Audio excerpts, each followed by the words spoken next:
الله وأشهد أن محمدا عبده ورسوله فإن أصدق الحديث كتاب الله وخير الهدي هدي محمد صلى الله عليه وسلم وشر الأمور محدثاتها وكل محدثة بدعة وكل بدعة ضلالة أو كما قال صلى الله عليه وسلم وبعد.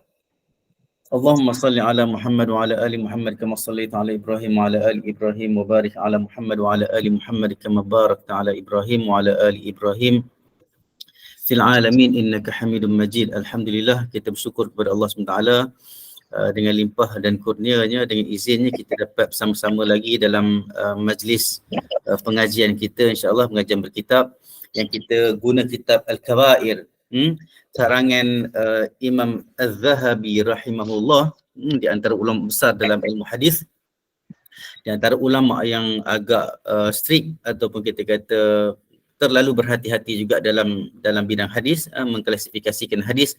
Maka kita harap kita dapat manfaat yang lebih daripada pembacaan kita melalui kitab-kitab para ulama salafus salih dalam membicarakan tentang kaedah kita beramal, kaedah untuk kita menjadi seorang muslim yang baik, kaedah untuk kita menjadi seorang mukmin yang menuju kepada takwa Allah Subhanahu wa taala. Hari ini kita masuk ke hadis yang biasa sangat kita dengar, ayat yang biasa kita dengar, tetapi ada sedikit isu dan perbahasan di kalangan para ulama tentang lafaz yang sebegitu, iaitu hadis tentang syurga di bawah tapak kaki ibu. Syurga di bawah tapak kaki ibu. Kalau kita tengok dekat sini, dia bagi tahu dekat sini, dia kata apa dia punya, okey.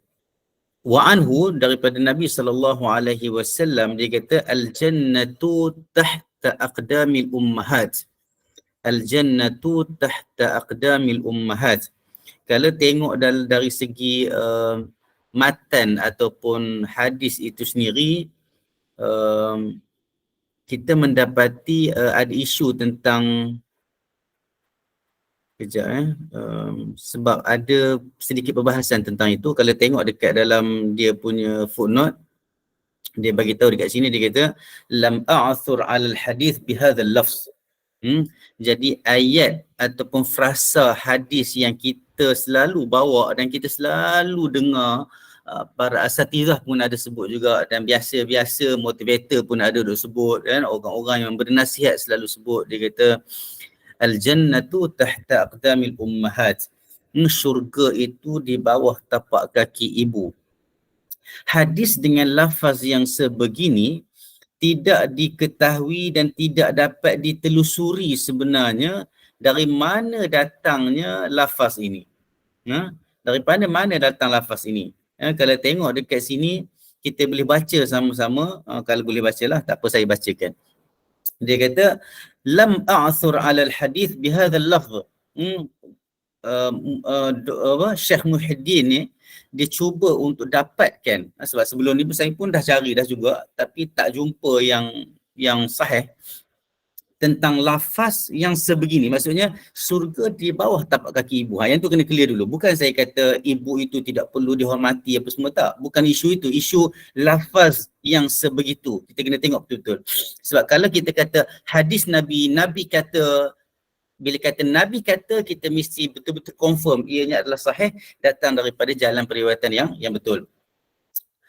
Jadi dia kata kami tidak mendapati hadis dengan lafaz yang sebegini.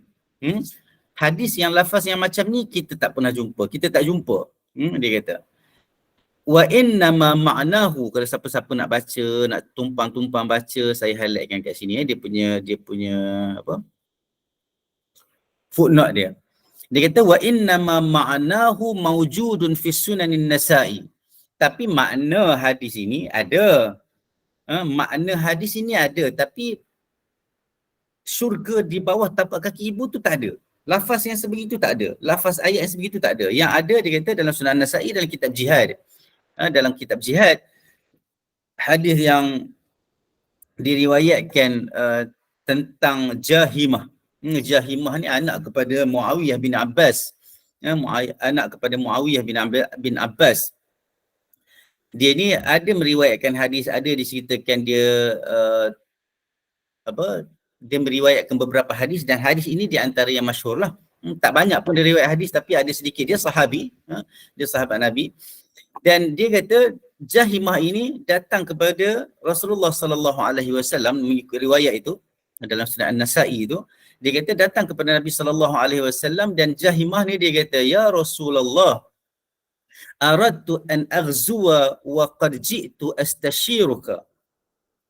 Aku nak berjihad, aku nak pergi peperangan, dan aku datang sekarang ini untuk mendapatkan konsultasi, untuk mendapatkan consultation, mendapatkan khidmat nasihat. Macam mana aku nak pergi berperang ni?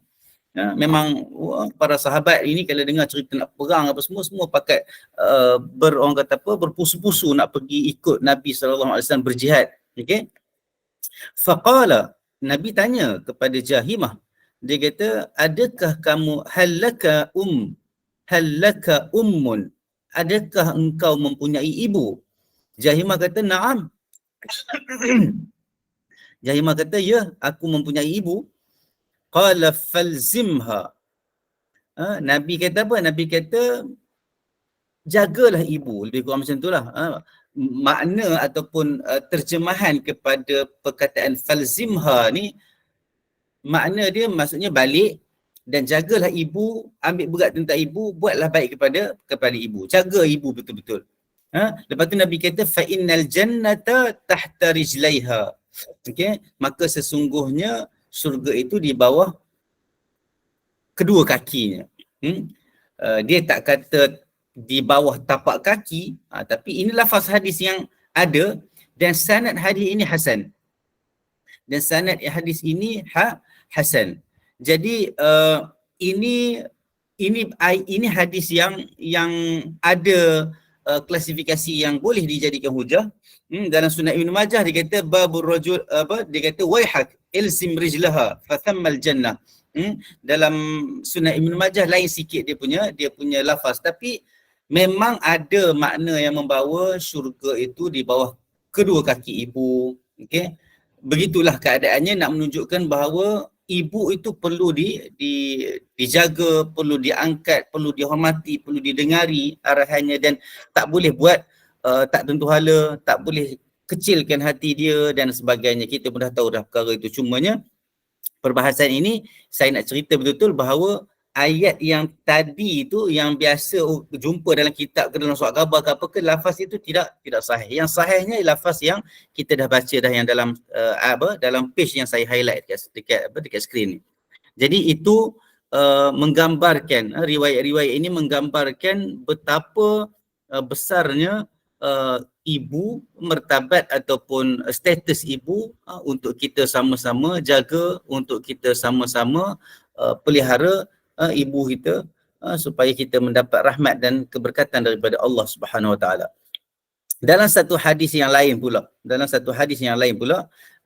Nabi kata, waja'a rajul yasta'dhinuhu fil jihad. Ada seorang lelaki datang untuk minta izin untuk pergi berjihad, bersama-sama Rasulullah sallallahu alaihi wasallam, ma'ahu, bersama-sama Rasulullah sallallahu alaihi wasallam. Faqala, Nabi tanya, bila orang mari tanya nak berjihad, Nabi tanya balik, ahayyun walidaka, ahayyun walidaka, bukan walid saja tapi walidaka, adakah kedua-dua ibu bapa kamu, adakah kedua-dua orang tuamu masih hidup? Qala na'am. Dia kata, ya, masih hidup, kedua-dua ibu bapa masih hidup.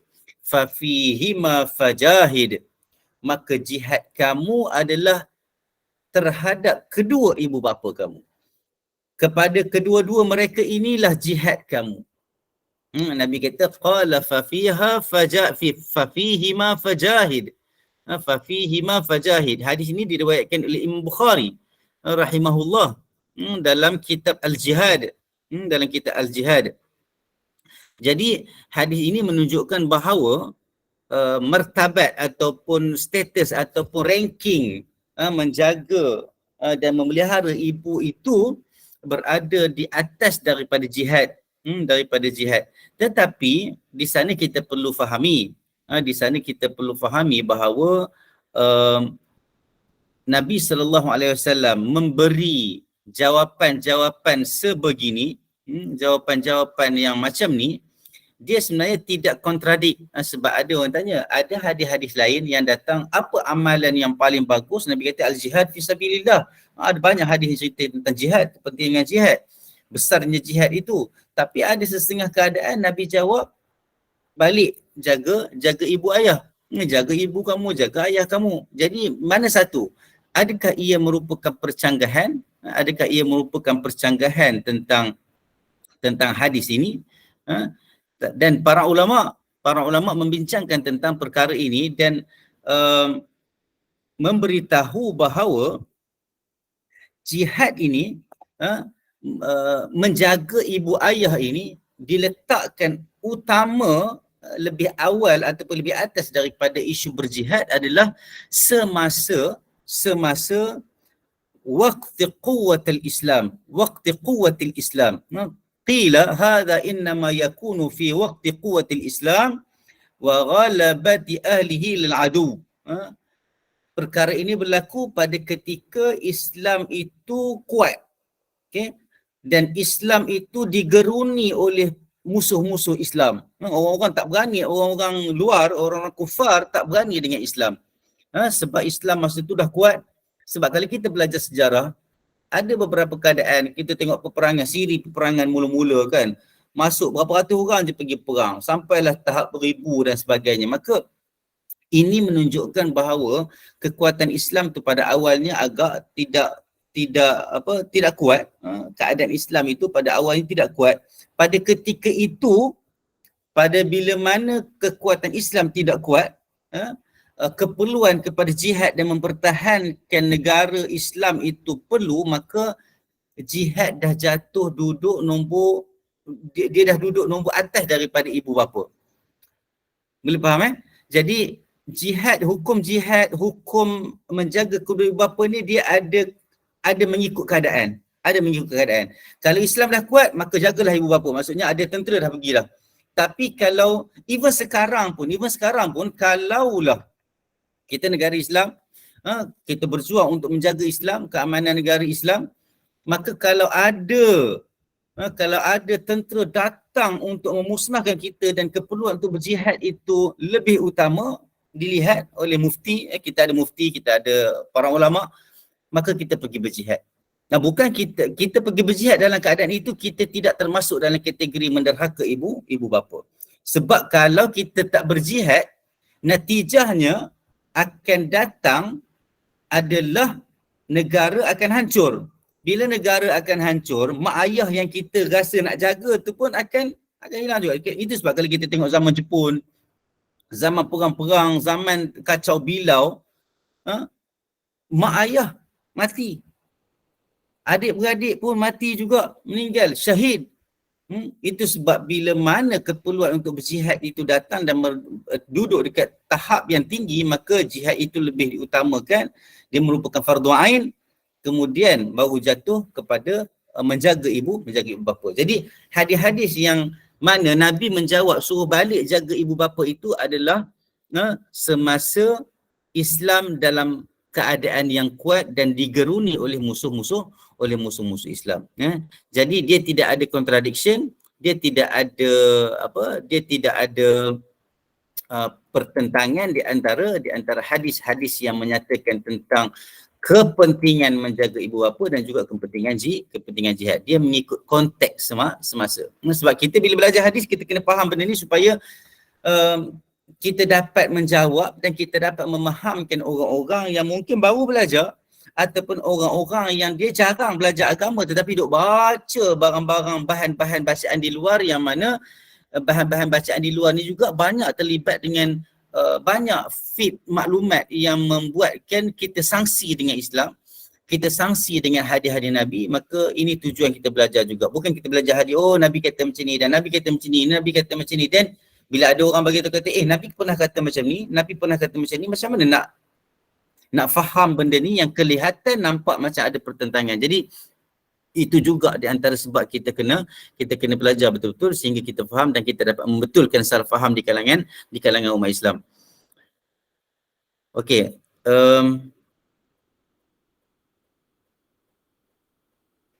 Jaga ibu tu jihad. Ya, itu sebab dia kata ummuki, dia kata apa tadi? Ayat dekat dalam hadis tadi dia kata apa?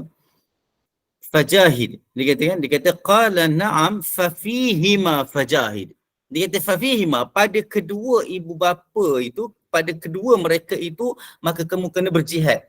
Dekat situ. Maksudnya jihad untuk orang yang macam ni pada keadaan Islam dah kuat ni, jihad dia boleh dilakukan juga. Jadi orang lain berjihad di medan peperangan, dia berjihad menjaga ibu bapa dia.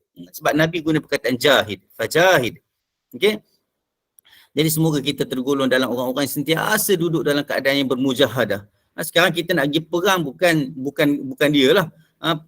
Pegang senapang pun tak pandai lagi mungkin kebanyakannya kecuali tentera yang dilatih atau mendapat latihan ketenteraan sama ada secara formal ataupun secara formal lah biasa latihan ketenteraan ataupun duduk dalam kelab-kelab menembak dan sebagainya. Dia bolehlah pegang senapang dan sebagainya, tapi bagi kebanyakan orang dia tak adalah kemahiran-kemahiran macam tu. Jadi bagaimana nak terlibat dalam peperangan dan sebagainya. Jadi orang yang pergi berperang, jadi jihad kita, jihad menuntut ilmu ni pun jihad juga. Menjaga ibu bapa pun jihad juga. Maka semoga Allah sentiasa letakkan kita dalam keadaan-keadaan jihad yang Allah terima kita bermujahadah untuk mendapatkan redha dan rahmat daripada Allah Subhanahu Wa Taala. Dan Nabi SAW pun dalam satu hadis yang lain, dia ada sebut tentang apa? Dia ada sebut tentang martabat. Martabat ini maksud dia keadaan bagaimana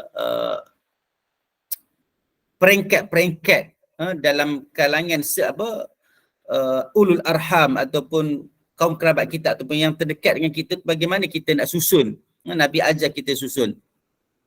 Itu sebab bila dalam satu hadis tu pendek je dia letak kat situ kan, dia kata ummuka kan, dia kata ummuka wa abaka wa ukhtaka wa akhaka wa adnaka.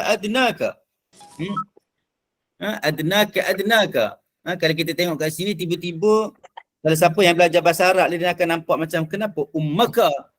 Apa yang menyebabkan mim tu baris di atas kan? Tapi tak apalah sebab hadis ni panjang. Sebenarnya, tapi Imam Dhahabi ambil matan saja dia letak kat sini. Okey. Saya baca hadis yang panjang tu, dia kata qadimtul Madinah. Yang perawi dia adalah Tariq bin Abdullah Al-Muharibi. Tariq bin Abdullah Al-Muharibi ini dia kata qadimtul Madinah. Kami datang ke Madinah sebab kita faham hijrah Nabi, hijrah orang muslimin ke Madinah ini berperingkat-peringkat. Hijrah yang besar itu hijrah yang berlaku yang dilakukan oleh Nabi Muhammad SAW dan Abu Bakar As-Siddiq itu dengan bantuan beberapa individu yang penting dalam proses hijrah itu. Tetapi sebelum itu berlaku hijrah dan selepas itu pun orang berhijrah juga ke Madinah. Maka Tariq bin Abdullah Al-Muharibi ini dia kata qadimtul Madinah. Aku datang ke Madinah, aku sampai ke Madinah, fa idza Rasulullah sallallahu alaihi wasallam qaimun 'alal mimbar. Pada ketika itu Rasulullah sallallahu alaihi wasallam qaimun 'alal mimbar, sedang berdiri di atas mimbar, yakhtubun nas. Dia sedang memberi khutbah kepada manusia. Wa huwa yaqul yadul mu'ti 'ulya wa abadan wabda biman ta'ul. Tangan yang memberi itu lebih tinggi, maksudnya lebih tinggi daripada tangan yang menerima lah. Wabda biman ta'ul, dan mulakan dengan orang yang berada di bawah orang kata apa, tanggungan kamu, di bawah penjagaan kamu, di bawah biayaan kamu. Okey, itu sebab kadang-kadang dalam bab sedekah, dalam bab pemberian, saya selalu sebut juga, kalau boleh kita dahulukan ibu ayah, anak isteri yang dekat-dekat dulu sebelum kita bermurah hati dengan orang lain, bermurah hati belanja kawan-kawan makan, belanja sana sini kan, pergi outing sana sini. Kadang-kadang ada orang pergi outing kos mahal 300, 400, 2 malam duduk atas boat dan sebagainya, outing sana, pergi jalan sana, pergi jalan sini. Tapi bukan saya kata semua, tapi ada. Tapi anak isteri kurang diberi keutamaan. Dan benda ni kadang-kadang bila kita cakap, kadang ada orang tak suka nak dengar dan sebagainya. Tapi masing-masing perkara ini untuk kita fikirkan, sebab Nabi dah sebut. Okay? Kalau nak bagi sedekah, kalau ada anak-beranak kita tu perlu, kita bagi yang dia dulu, barulah kita bagi kepada orang lain. Kecuali melibatkan juga isu jihad. Kalau jihad tu perlu dana untuk berjuang menjaga ketenteraman negara Islam dan sebagainya, maka anak beranak kita ni kita kena satu makanan. Itu adab dia lah. Maksudnya itu cara dia lah, sebab kita perlukan untuk menjaga Islam, menjaga keamanan negara. Tapi dalam keadaan biasa, keadaan normal, maka Nabi kata yadul mu'tiya ulya, al-ulya. Tangan yang memberi itu lebih tinggi, lebih mulia. Lebih tinggi. Wabda biman ta'ul. Mulakan dengan orang yang berhampiran dengan kamu, orang yang kamu wajib tanggung. Lepas tu Nabi susun dia kata ummaka wa abaka.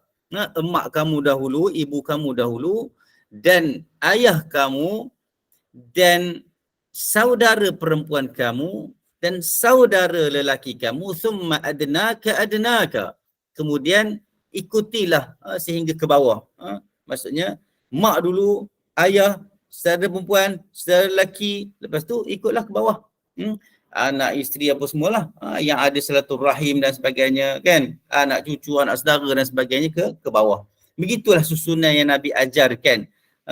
Nabi ajarkan kepada kita untuk kita dahulukan dari segi memberi nafkah, dan memberi perlindungan dan penjagaan. Jadi Nabi mulakan dengan ibu. Maka hadis ini juga menjadi dalil, collections of dalil, himpunan dalil-dalil yang menunjukkan bahawa tingginya dan besarnya ibu itu untuk kita jaga.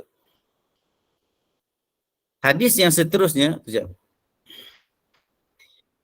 Ustaz, apa maksud syurga kita ada pada ibu bapa? Hadis yang kita baca tadi dia memang bagi tahu, kata di bawah tapak kaki. Di bawah kaki itu ayat di dalam hadis yang martabatnya hasan. Yang frasa, saya ulang sekali, frasa yang kata syurga di bawah tapak kaki ibu sahaja, itu hadis itu tidak kuat. Tapi ada sokongan lain menunjukkan bahawa memang adalah hadis yang lebih kurang macam tu, maka kita terima ia sebagai hujah juga, sebagai hadis sokongan. Hadis yang bertabat hasan yang kita baca tadi adalah sebagai hadis utama dalam bab ini, dan hadis yang dikatakan hadis itu syurga di bawah kedua tapak kaki ibu itu adalah sebagai sokongan, sebab dia daif. Okey. Jadi makna dia dekat situ adalah apa? Makna dia adalah ibu ni besar. Maksudnya buat baik kepada ibu bapa ni, maksudnya di antara perkara yang membawa kita kepada syurga. Kalau tak buat baik kepada ibu bapa, yang merupakan juga dosa besar, kan, derhaka kepada ibu bapa ni dosa besar. Jadi kalau kita buat dosa besar, kita menjauhkan diri kita daripada syurga. Dan confirm masuk neraka kalau kita tak bertaubat. Maka itu makna dia. Boleh Ustaz masuk syurga itu pada ibu bapa. Maksudnya buat baik pada ibu bapa. Itu makna dia. Maksudnya kalau kita, sebab syurga ini, jalan nak masuk syurga ni ada banyak jalan, banyak cara. Ada orang kuat bersedekah, ada orang kuat jaga anak yatim, ada orang macam ni. Tapi kena jaga juga, sebab semua orang ada mak ayah. Nampak tak beza dia? Ada orang dia boleh sedekah, tapi kena ada duit baru dia boleh sedekah. Kena ada duit baru dia boleh jaga anak yatim. Kena ada ilmu baru boleh dia menyampaikan ilmu. Itu semua jalan-jalan nak menuju kepada syurga. Tetapi semua orang tidak mempunyai, tak semua orang ada duit, tak semua orang ada ilmu. Tapi semua orang ada mak ayah. Tak ada orang lahir macam Nabi Isa alaihissalam. Tak ada ayah. Tapi dia ada mak. Nampak tak? Jadi semua orang ada mak, semua orang ada ayah. Tidak ada sebab untuk kita bagi alasan untuk kita tak ada nak disediakan jalan untuk ke syurga. Ada, Allah bagi. Okay, jadi maksud syurga kita pada ibu bapa tu saya tak pasti dekat mana datangnya. Tapi memang kalau nak masuk syurga, di antara benda yang kita kena buat adalah kena taat dan jaga ibu bapa kita. Adakah ibu ini termasuk ibu mertua? Wallahu alam, dari satu segi dia kena melibatkan rahim dulu. Dia kena melibatkan rahim dulu. Dari segi adab kita kena jaga jugalah mak mentua kita, tetapi dari susun atur peringkat-peringkat, wallahu alam saya duk jumpa dia adalah perlu terlibat dengan rahim dulu. Maksudnya aliran darah. Maksudnya ada pertalian darah dulu. Yang tu yang didahulukan dulu. Okey. Bab ibu mertua dia datang sebab akad. Dia bukan datang sebab darah. Dia bukan datang sebab rahim. Yang itu kita kena faham. Bukan saya kata tak perlu hormati ibu mertua. Kita kena hormati ibu mertua. Ada orang kata hormati ibu mertua, jaga ibu mertua, dengar cakap ibu mertua, macam ibu sendiri. Yang tu Allah Alam saya tak pasti. Tetapi saya tekankan kita kena jagalah mak mentua kita. Kita kena jaga mak mentua kita. Sebab dia mak mentua kita, mak isteri kita. Lepas tu kita kena jaga dia sebagai orang tua juga. Jadi semua arahan itu, walaupun kita kata mak mentua tidak sama dengan martabat mak sendiri, memang confirm tak sama. Dan dia juga tidak sama dengan martabat makcik kita, sebab makcik kita lagi tinggi. Sebab dia ada pertalian darah. Adik mak kita, satu rahim dengan mak kita. Kita kena jaga. Tetapi bila saya cakap macam ni, jangan salah faham bahawa ustaz tak kata tak pentinglah kita jaga mak mentua. Jadi tak, bukan. Penting untuk jaga mak mentua. Tetapi kalau dari susun aturnya, susunannya, dia tidak begitu. Dia tidak, kita tak boleh nak letak ibu. Wallahualam saya tak jumpa lagi. Kalau ada dalil, boleh share dekat saya macam biasa. Kalau ada dalil share dekat saya akan angkat tangan dan saya mengikut apa yang disebut di dalam dalil. Setakat yang saya duk cari-cari, sebab dulu ada polemik. Bukan ada benda viral, cerita ini tentang mak mentua sama dengan mak dan sebagainya. Saya kata kita menganggap dia mak tu betul lah sebab kita menghormati adab. Tetapi dari segi susunannya dia tak pergi macam tu. Dia pergi mak ikut macam Nabi bagi tahu tadi lah, kalau nak jaga mak, ayah, saudara perempuan, saudara lelaki dan ke bawah. Sebab dia mementingkan silaturahim pertalian darah. Okey, sekali lagi saya bagi tahu kata ibu mertua kena jaga. Kena jaga betul-betul, kena hormat dia. Okey, jadi ini semua adab yang Islam suruh jaga. Kalau kita jaga dia bukan sebagai mak mertua pun, kita jaga dia sebagai orang tua.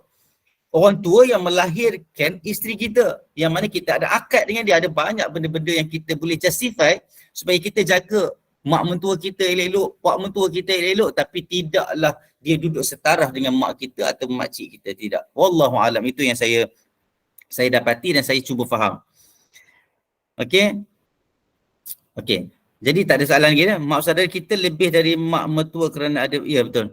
Okey, so kita pergi ke hadis yang seterusnya. Kita pergi kepada hadis yang seterusnya. Nabi kata, wa ruwiya 'anil Nabi sallallahu alaihi wasallam la yadkhulul jannata 'aqun wala mannanun wala mudmin khamrin wala mu'min bisihrin wala mu'minun bisihrin. Dia kata tidak masuk syurga orang yang derhaka kepada kedua bapa. Okey, satu. Yang kedua, orang yang suka mengungkit pemberiannya. Okey. Wala mudminu khamrin, dan juga tidak orang yang mudmin. Mudmin ni dia bukan minum arak sekali. Minum arak sekali dah dosa besar dah. Tapi yang ni kaki minum arak. Memang minum arak saja. Mudmin, dia addict, dia ketagih. Wala mu'minun bisihrin, dan juga orang yang, dan tidak juga orang yang beriman dan mempercayai sihir ataupun melakukan sihir. Jadi itu lafaz hadis yang dibawa oleh Imam Az-Zahabi, tetapi bila ditelusuri dia adalah lebih kurang daripada gabungan beberapa hadis yang mana terdapat perkataan-perkataan dan kategori-kategori manusia yang disebut di dalam hadis ini. Jadi yang penting untuk kita faham dekat sini adalah tentang Nabi kata la yadkhulul jannata aqun. Tidak masuk syurga orang yang derhaka kepada kedua ibu bapa. Tadi ini diriwayatkan dalam Sunan An-Nasa'i dengan lafaz yang lain sebenarnya, la yadkhulul jannata mannan. Saya cari juga tadi tengok. Lafaz dia tidak ada yang ujung tu. Dalam hadis ni kita tengok dekat kitab ni dia kata wala mu'minin bisihrin, wala mu'minun bisihrin. Kalau tengok dalam Sunan An-Nasa'i, dia tak ada perkataan yang ujung tu. Orang beriman ataupun mencari sihir tu tak ada dalam lafaz hadis yang dalam Sunan An-Nasa'i. Tetapi tidaklah mengatakan bahawa boleh buat sihir. Tak, sebab sihir tu kita dah belajar dah. Kita dah faham dah sihir itu juga termasuk dalam syirik dan dosa besar. Okay? Jadi nak cerita kita bercakap dari segi hadis. Hadisnya yang dalam Sunan An-Nasa'i dia ada 3 kategori sahaja. Tidak masuk syurga orang yang mengungkit manan. Okay? Dia terjemah manan ini mengungkit, menyebut tentang pemberian dan sebagainya. Lepas tu yang keduanya wala'aq, dan juga tidak orang yang derhaka kepada kedua ibu bapa, dan juga orang yang ketagih arak. Okay? Jadi itu lafaz dia lah. Itu lafaz yang kita dapati dalam Sunan Ibnu Majah. Dalam Sunan Ibnu Majah. Tapi dalam riwayat Imam Ahmad, dalam kitab Musnad Imam Ahmad, dia ada satu hadis riwayat lain juga. Dia kata thalathatun la yadkhulul jannah, 3 jenis manusia tak masuk syurga. Yang pertama orang yang ketagih arak. Lepas tu yang kedua qati'ar rahim, orang yang memutuskan silaturrahim. Yang ketiga musaddiqun bisihri, dia tak guna mukmin tapi musaddiq, makna lebih kurang samalah. Jadi dilihat bahawa Imam Az-Zahabi rahimahullah ini seolah macam menggabungkan, meletakkan di dalam kitab dia ni gabungan di antara 2 hadis, matan hadis yang berlainan dalam satu hadis. Dia bukan mengolah tetapi mungkin ada kesilapan sikit, tetapi dia tidak membawa satu perkara yang tidak pernah ada di dalam sunnah, tidak pernah ada di dalam hadis. Jadi itu keadaan dia lah. Jadi kita faham bahawa derhaka kepada ibu bapa adalah salah satu daripada perkara yang membuatkan seseorang itu tidak boleh masuk ke syurga Allah SWT kecuali selepas bertaubat dengan taubat nasuha. Qala Abdullah ibn Umar. Abdullah ibn Umar dia kata ja'a a'rabiyun, telah datang seorang A'rabi, seorang badui, seorang orang kampung. Faqala ya Rasulullah, dia tanya ya Rasulullah, mal kabair, apa itu dosa besar? Apa itu dosa-dosa besar? Nabi jawab al-isyraku billah, mensyirikkan Allah Taala. Lepas tu dia tanya lagi, qal thumma madha, kemudian apa lagi? Nabi kata qala uququl walidain, Nabi kata kemudian menderhaka kepada kedua ibu bapa. Lepas tu dia tanya lagi, thumma madha, kemudian apa lagi? Dan Nabi jawab thumma al-yaminul ghumus, kemudian adalah sumpah ataupun persaksian yang dusta. Persaksian dusta. Rumus ini dalam bahasa Arab dia menenggelamkan ataupun mencelup. Rumus. Dia nak bagi iktibar dan ibarat bahawa dengan yamin dia tu, dengan saksi dia tu, membuatkan dia mencelupkan, memasukkan diri dia ke dalam neraka Allah Subhanahu Wa Taala wa a'yadzubillah. Jadi ulama bincang lagi, lebih teruk lagi kalau persaksian itu berkaitan dengan persaksian harta, persaksian duit, material, benda-benda yang berkaitan dengan ada harga. Kalau macam dia bersaksi dusta tentang orang ni orang tu tak menipu, dia kata orang ni menipu, itu pun dah dosa besar lah. Sebab dia bersaksi dengan saksi yang dusta, dia memberi penyaksian dusta. Tapi dia tidak melibatkan duit, dia tidak melibatkan harta, dia tidak melibatkan hak. Juga dosa besar, tetapi lebih besar dan lebih teruk lagi kalau persaksian dia itu memberi implikasi kepada pemindahan hak milik harta kepada orang lain, daripada orang yang sepatutnya memiliki harta tersebut. Maka kita kena jaga betul-betul. Kadang-kadang kita rasa macam simple je. Itu pun dah dosa besar lah. Itu pun dah dosa besar lah. Tapi kalau ia melibatkan kewangan, dia melibatkan harta benda, maka dosa itu akan menjadi lebih besar dan lebih berganda-ganda lagi. Okey. Dekat sini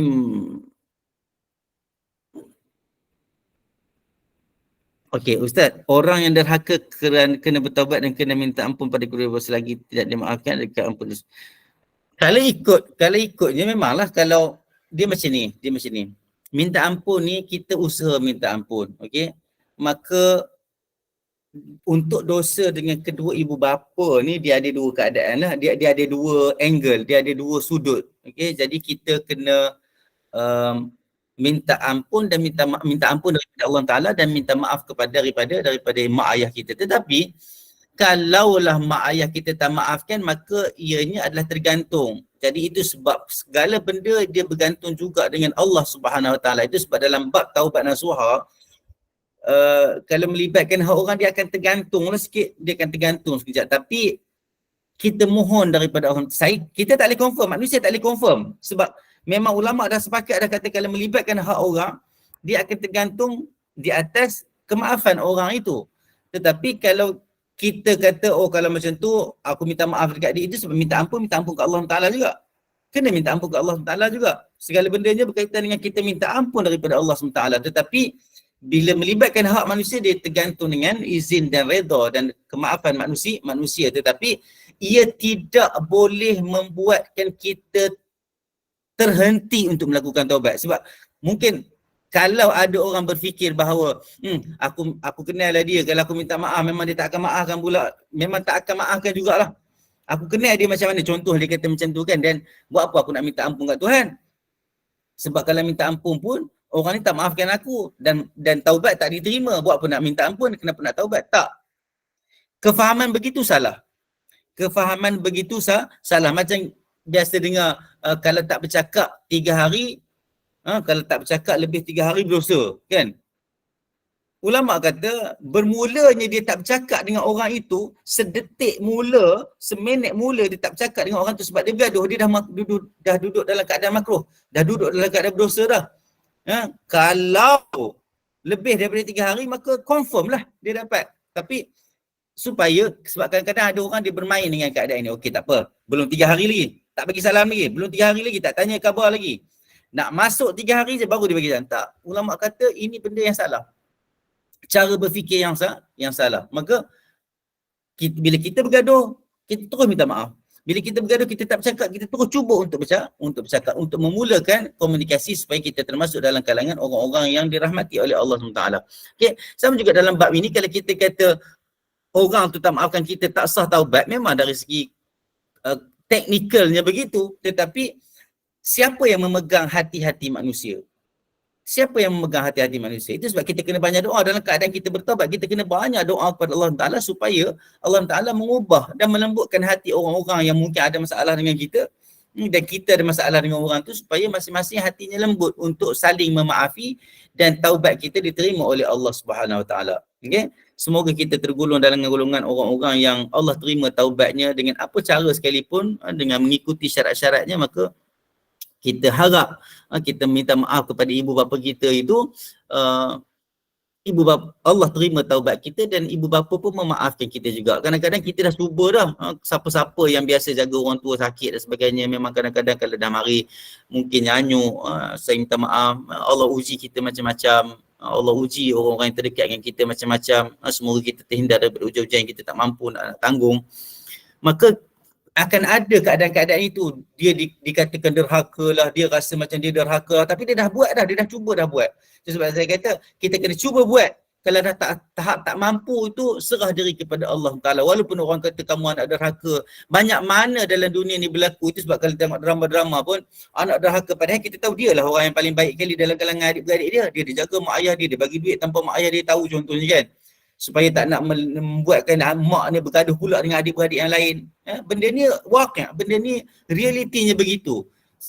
Cerita drama dalam TV, filem ni fiction je yang tak betul. Walaupun sebahagiannya adalah dari segi saintifiknya betul dan sebagainya. Tetapi cerita-cerita drama yang dibuat itu, macam mana kita boleh fahami? Macam mana kita boleh percaya, dan kadang-kadang kita boleh gelak, kita geram, kita menangis. Sebab benda tu memang realitinya berlaku, boleh berlaku. Tidak mustahil untuk berlaku. Maka kalau kita dah cuba dah untuk buat baik, tapi mak ayah kita nampak macam kita ni derhaka, kita serah diri kepada Allah Ta'ala. Ya Allah, ya Tuhanku, aku dah cuba dah untuk buat baik, mungkin aku tersilap dan sebagainya, semoga engkau mengampunkan aku, semoga engkau masukkan mak ayahku dalam syurga Allah Ta'ala. Maka itulah doa yang kita boleh buat, dan kita serahkan diri kepada Allah Ta'ala. Ustaz, kalau kita diberi wang dan pemberi itu kata halal, tapi bila gaduh dan kalau dia minta balik, bagilah. Kalau dia minta balik, bagi. Kecuali ada agreement. Dia kata okey ni bagi. Tapi itulah kalau bagi hadiah, mana nak ada agreement kan. Kalau kita mampu nak bagi balik, bagi balik.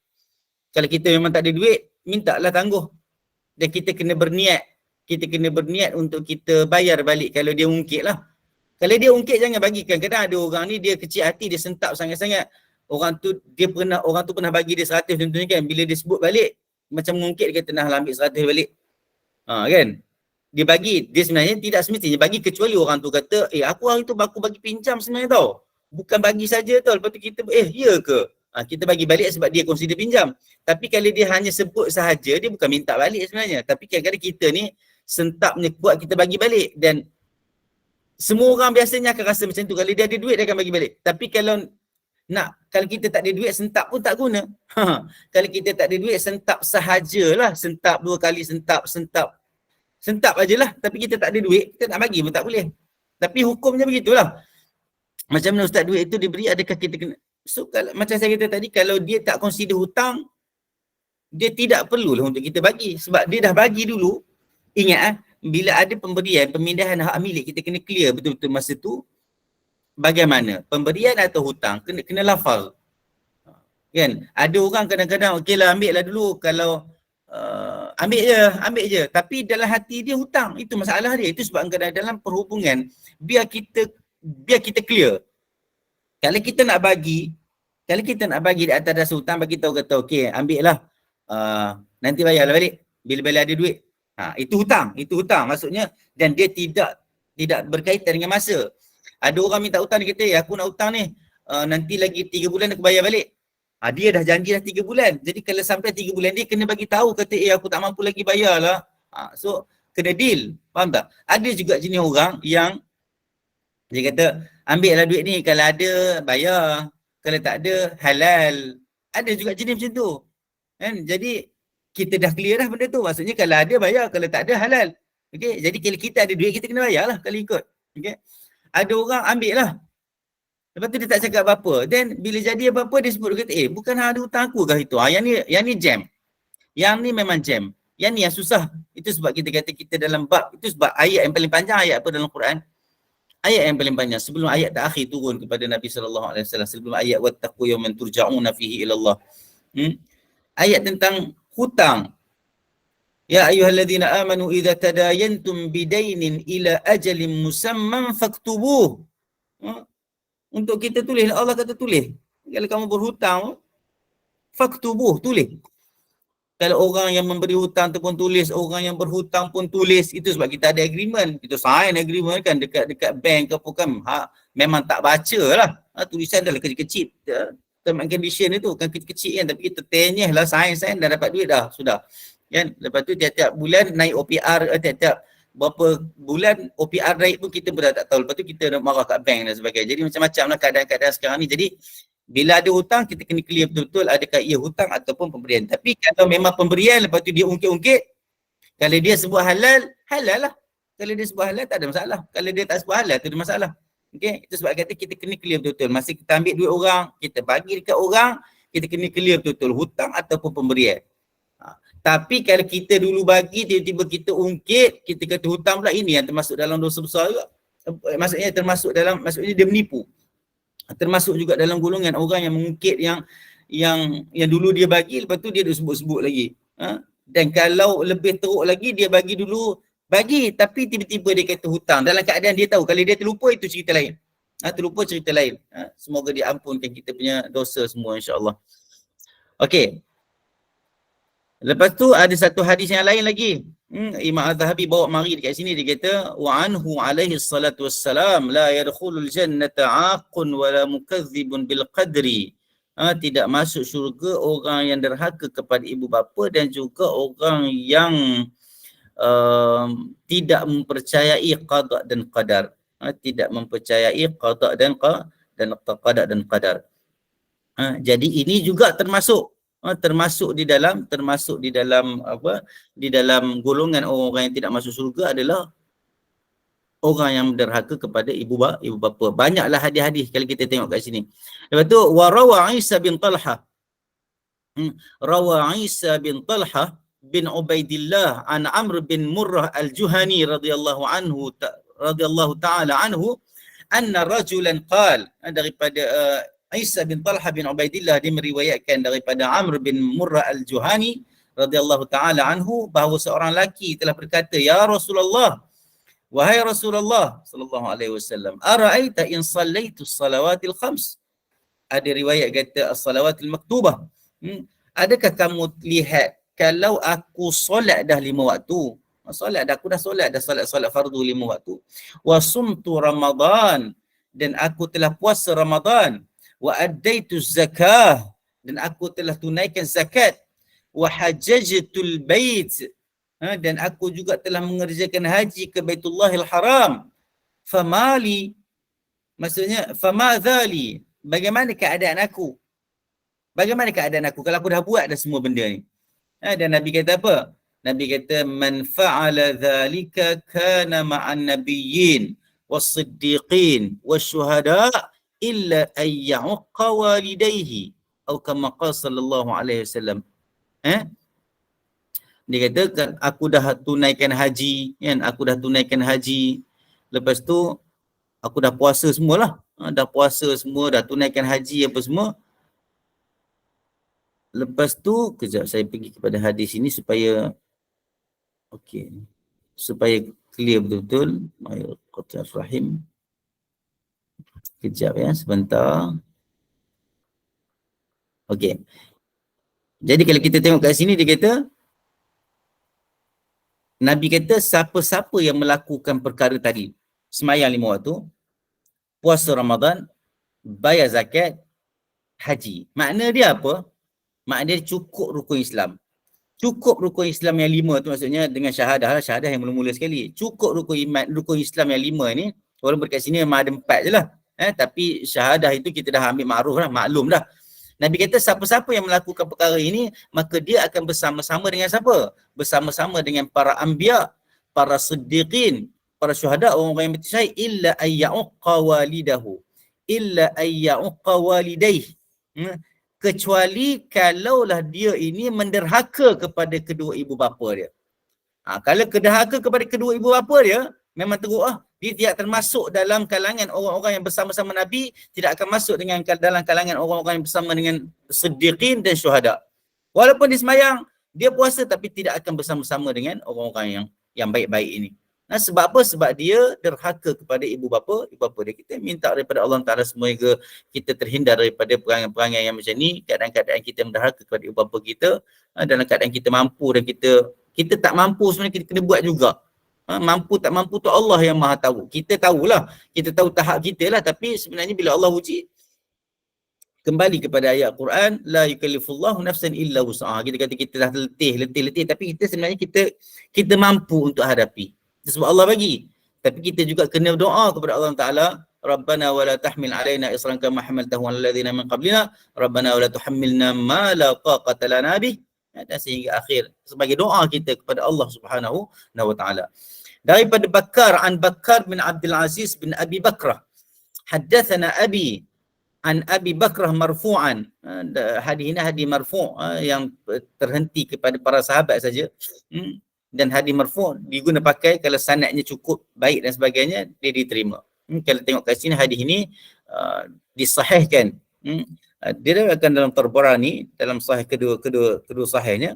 Ibn Hibban juga disebut. Hadis ini dikata kullu dhunub yu'akharullah minha. Setiap dosa itu dilewatkan. Setiap dosa itu dilewatkan pembalasannya sehingga hari kiamat. Dilewatkan balasan dia ke hari kiamat. Setiap dosa. Dia kata kat sini, dia kata kullu dhunub, setiap dosa-dosa diakhirkan, delay, postpone, okey, ke hari kiamat, masya'a ila yaumil qiyamah.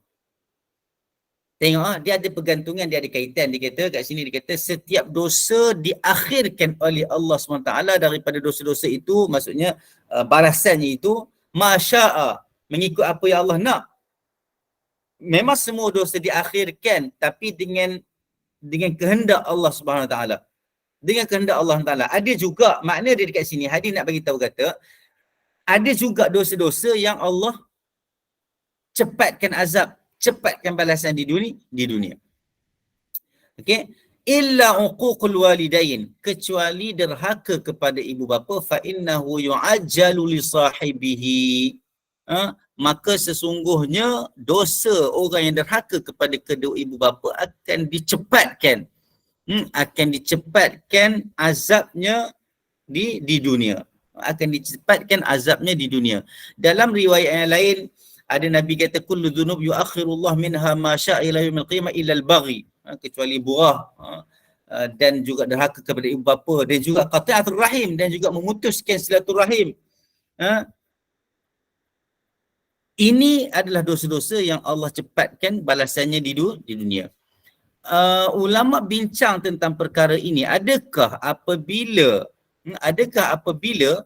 tengok ulama bincang benda ni, adakah apabila Allah cepatkan azab orang-orang atau pembalasan orang-orang yang derhaka kepada ibu bapa ni di dunia, adakah dia tidak mendapat balasan di akhirat? Ulama kata tetap mendapat balasan di akhirat. Dia tetap mendapat balasan di akhirat kalau dia tak pernah bertaubat lah. Dia tak pernah bertaubat, taubat nasuha, dia tak pernah taubat nasuha, taubat dia tidak diterima oleh Allah Ta'ala. Maksudnya dia taubat dengan main-main, contohnya. Dia kata dia dah taubat tapi main-main. Maka itu sebab taubat dia ada syarat dia. Jadi, ulama kata balasan dia, kalau dia tidak bertaubat, balasan dia derhaka kepada ibu bapa, tetap juga dia akan dapat di akhirat nanti tambahan kepada apa yang dia dah dapat dekat dunia. Jadi yang tu kita kena faham bahawa itulah besarnya dosa orang-orang yang derhaka kepada ibu bapa. Ustaz, seorang isteri yang mana lebih patut kita utamakan, ibu suami atau ibu kita? Ibu kita dululah sepatutnya. That's why suami kena faham bahawa setiap orang memang kena taat.